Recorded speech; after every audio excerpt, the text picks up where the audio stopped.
everybody, thank you for joining me on day 2 of our 3-day video series.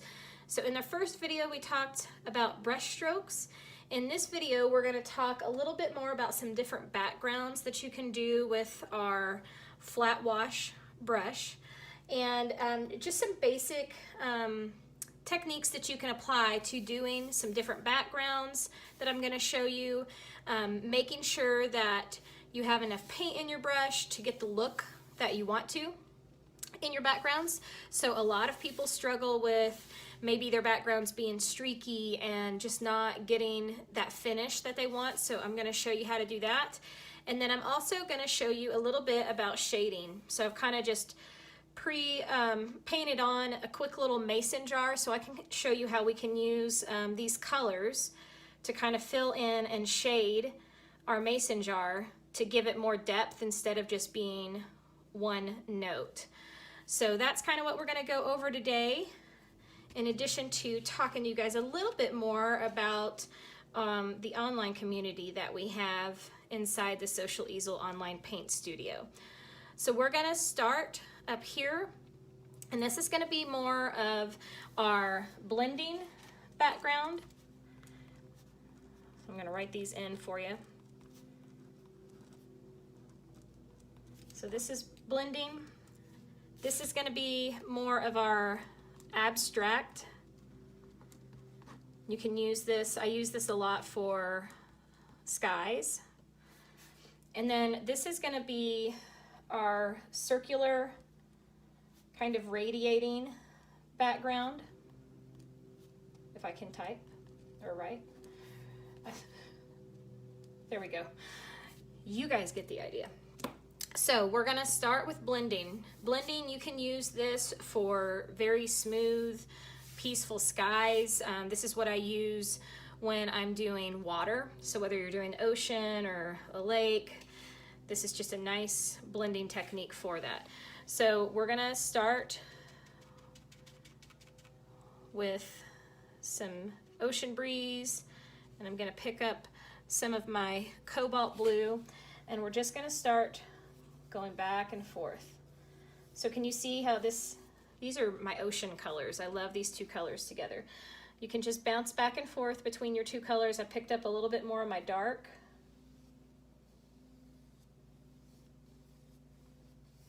And I'm just constantly blending. So you should not be able to tell where one color stops and the other one begins. I'm going to pick up more of my teal this time. So see, that's really a bold difference right now. That just looks like two separate lines. I want those to blend together a little bit more. So again, I just kind of keep going back and forth. And with acrylic paint, because it dries so fast, you need to move fairly quickly. You want both colors to still be wet while you're blending them. So that kind of gives you an idea of like that. And then you can go in and have some bolder brush strokes if you want to. But for this, I'm just showing you how you can blend with your wash brush. And then we'll pick up some white and more of like a baby blue and add that up here. So do you see, even when I start adding these other blues in there, they all have a nice smooth transition. And you can go back and add darker and brighter, whatever color you like the most. I do a lot of back and forth when I do my blending until I get the colors that I want. So the trick to this is having enough paint in your brush. When you are painting, it should always glide smoothly for you. If it starts tugging and you have to like force it into your canvas or your pad, that means you don't have enough paint on your brush. So use that as your cue. You should always be able to easily blend back and forth, just like that. So now I'm going to jump over here and show you more of my abstract. And I say this because it's just kind of, there's no right or wrong to your brush strokes, so this is very free and very relaxing. You don't need to stress about this. It's just giving the idea of there being some sky back there. We don't have to have anything standing out specifically. So I like to get a couple different colors of blue on my brush And I'm just gonna start back and forth. Similar to, if you watched the first video, kind of saw me do this with the angled brush, kind of on the background of our trees. Now this is doing it with the wash, our flat brush, and just kind of going back and forth, constantly overlapping the previous colors. Pick up some white. And see, the more you go back and forth, the more blended in it becomes. And the less paint you have on there, you can get some of these, kind of just drag it over, and you get some softer edges. You could go back in and add a little more white if you want to kind of pretend like there's maybe a cloud coming in here. But again, very random, back and forth, still blending, but more abstract, and you can definitely see some pops of color in here. This one, everything does not have to be perfectly blended. It's okay for you to see brush strokes. But I love this kind of background for skies. It just gives a little pop of interest without being too specific, without trying to make perfect little clouds, but you get this really pretty background. All right, I think I have enough in there. I'm gonna stick with this. So my other one is if you want to do like maybe like a moonlit sky or something like that. And I'm just using blues today to show you guys. But I'm gonna, all this using the same brush. I'm gonna start with my circle. And notice how much paint I have on there. It's nice and solid. It's not too thick. We don't ever want it gloppy, but it's not thin either. I don't see any of the white showing through behind. So I want this to radiate out. So I want it lighter in the middle, and as it gets further out, it's gonna start changing colors to the darker. So I'm just gonna grab a little bit of my Ocean Breeze, and I'm gonna kind of show you kind of what we don't want and then turn it into what we do want. So if you start, I'm just gonna paint over my words. If you start like this, and normally you wouldn't jump 3 colors at a time, but I'm just gonna show you to show you the difference. So if we look at this right now, it kind of looks like a bullseye, right? And we don't want it to look like that. So the same with this, we're still blending because we don't want to see that transition from one to the next to the next. We want it to be a nice and smooth transition all the way out. So what I'm gonna do to do that, I'm gonna rinse. If you're doing this on your own, you will always start the lightest color, then a little bit darker, then a little bit darker, all the way out. So I'm gonna grab, so these are my colors I'm working with today. So I've got white, baby blue, some Ocean Breeze, and some cobalt blue. So I'm gonna start back in my center again. And a lot of times when I teach this in class or in the online paint studio, depending on the paint that you're using, blues and purples and reds especially are very transparent, so they're very see-through. So a lot of times we start like this, knowing this doesn't have to be perfect, okay? Knowing this is not what the final product is gonna look like, but it's gonna require a second coat, just because blues tend to be a little see-through, and you'll see that kind of come together here.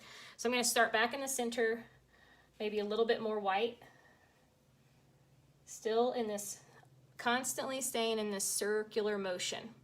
And notice I'm not just moving my wrist. If I just move my wrist, you kind of get like this, here, let me scoot this out of the way.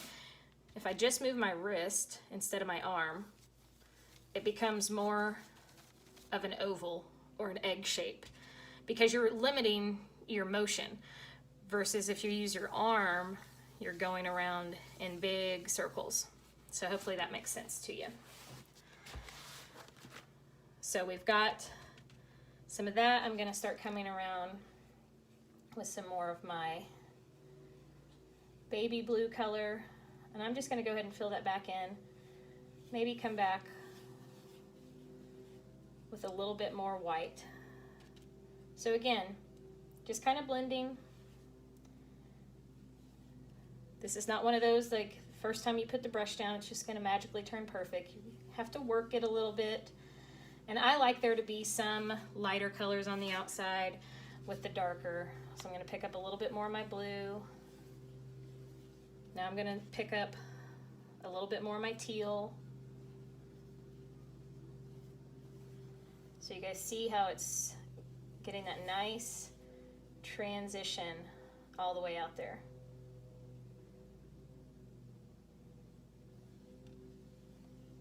So I get a little darker as I go.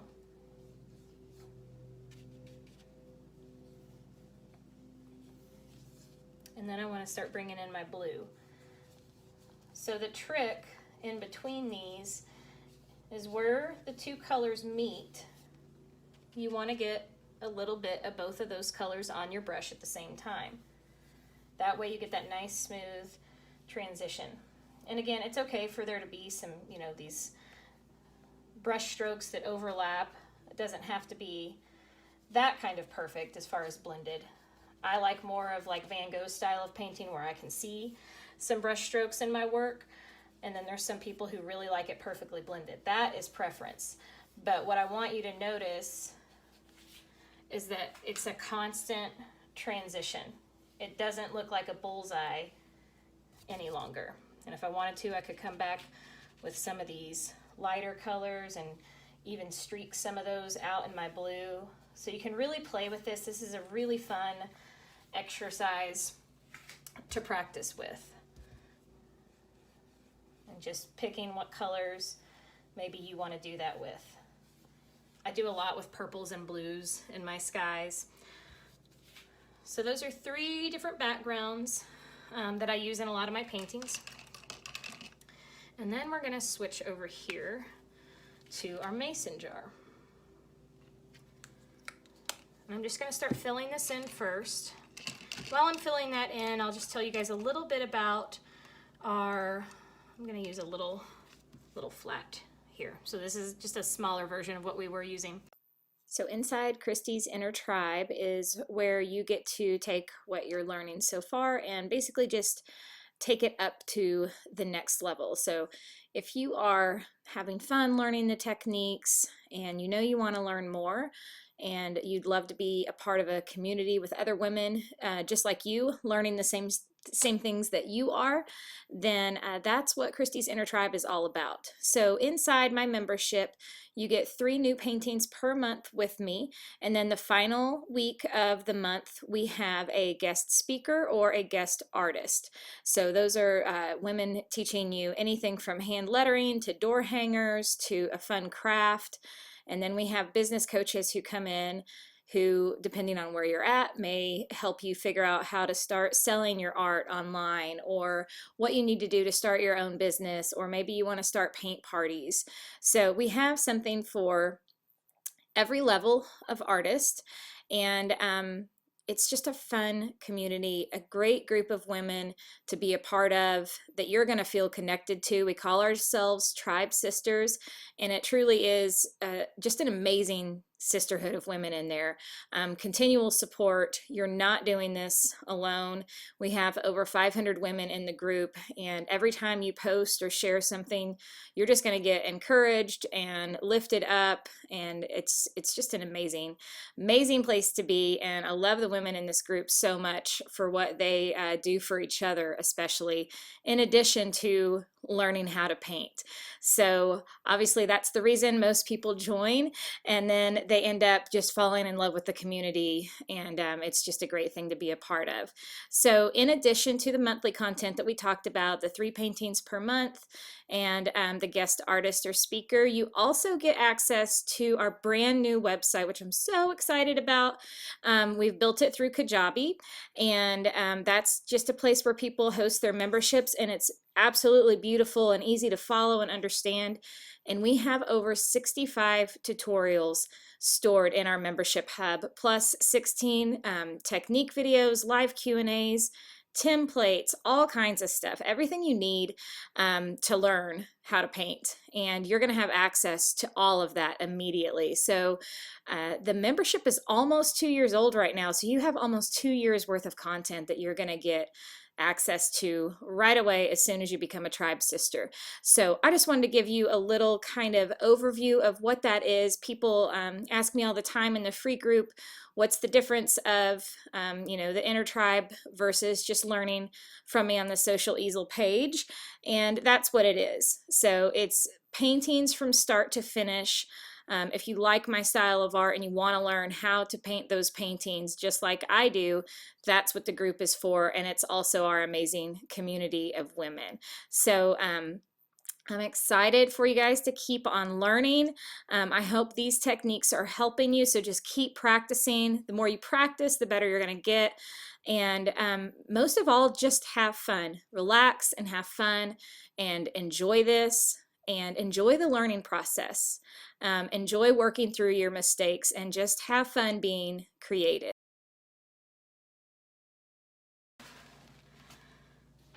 So again, we're working on shading right here. So I filled in the whole thing with my teal. You guys saw I started going back with maybe a little bit of this lighter color.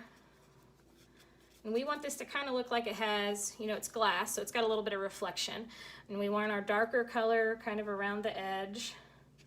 And I chose today, just for the sake of the video, to do this is kind of a harmonious color scheme here, but you could definitely have different colors. But we want it darker around the edges, some highlights in the middle. I'm gonna switch to my liner brush that I introduced you guys to in the first video. Maybe add a couple little skinny reflection lines on here. I like to give the little curves around the mason jars up here. Same thing. And then we'll jump in with a little bit of our black. Going a little bit more in depth of that technique I was showing you yesterday with the liner. So I'm real quickly just gonna go around my edges. I'm not pressing down too hard. I like them to be light little wispy lines, and they don't have to be perfect. They don't have to go right on the edge. Sometimes my lines are on the outside of my color, sometimes they're on the inside of my color. But you see how I have multiple brush strokes. Just adds a little bit more character to whatever it is you may be outlining. Maybe bring a couple more in on the bottom.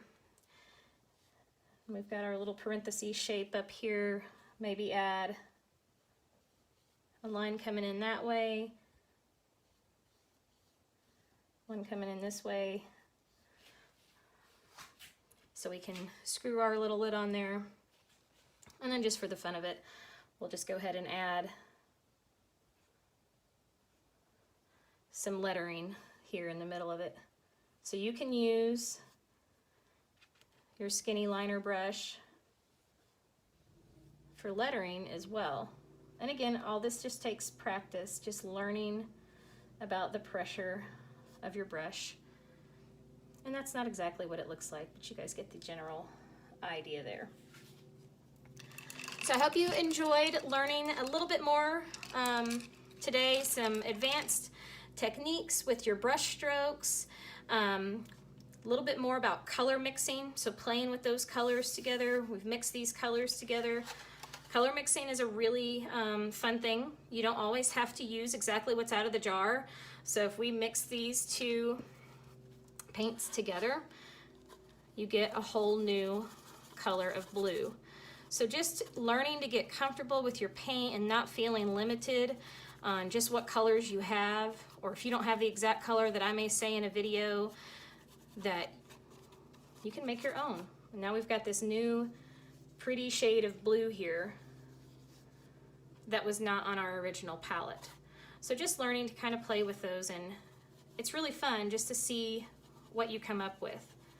So again, these are just some of the techniques that you'll learn in the online studio, some challenges that I have for you guys in contests. We're doing a contest right now for people in their color mixing, and someone is gonna win the color wheel. So we do contests within our online community too. And again, all this is just gonna help you in your artistic journey getting more comfortable with the techniques that may be foreign to you right now, but you know, over the course of a couple months, it's going to be more and more common, and you're just going to start building and building on each previous lesson. So hope you guys enjoyed that. Make sure you come back tomorrow for video number 3, and we are going to talk more about, kind of talked a little bit about color mixing, but more about value and adding that to our painting. Thanks so much and have a good day.